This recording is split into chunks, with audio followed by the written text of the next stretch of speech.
জি, এর বর্তমানে যে ঘাসটি দেখাচ্ছি আমি, এটি হচ্ছে ইন্দোনেশিয়ান এসপার নেপিয়ার হাইব্রিড ঘাস। এই ঘাসটি প্রোটিনের দিক দিয়ে বলতে গেলে এটার প্রোটিনের মান হচ্ছে 25%, যা অন্যান্য হাইব্রিড চাষকৃত ঘাসের থেকে অনেক বেশি।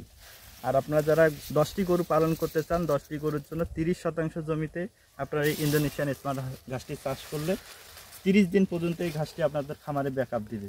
এবং কি দুধ বৃদ্ধির ক্ষেত্রে, ছাগলের খামারের জন্য, গরু মোটা তাজাকরণের জন্য এই ঘাসটির বিশেষ ভূমিকা পালন করে।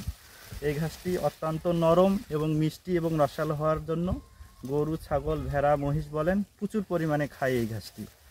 আর এই ঘাসের যারা বীজ এই ঘাসের এখনও তৈরি হয়নি, এই ঘাসের কাটিং রোপণ করতে হয়, ডাটা রোপণ করতে হয়। আপনারা চাইলে আমাদের কাছ থেকে এই ডাটা নিতে পারেন। আমি সেলিম কবির শাহ, দিনাজপুর জেলা শ্রীবন্দর থানা ফজজামপুর ইউনিয়ন থেকে। আমার ফোন নাম্বার হচ্ছে 01300155922। তো কি হচ্ছে, এই ঘাসটা যখন বাংলাদেশে আসে বিশেষ সুবিধা লাভ করে, পপুলার হয় অনেক ঘাসটা, কারণ এই ঘাসটা অত্যন্ত নরম। দেখতে পাচ্ছেন সহজেই হাত দিয়ে ভেঙে যাচ্ছে।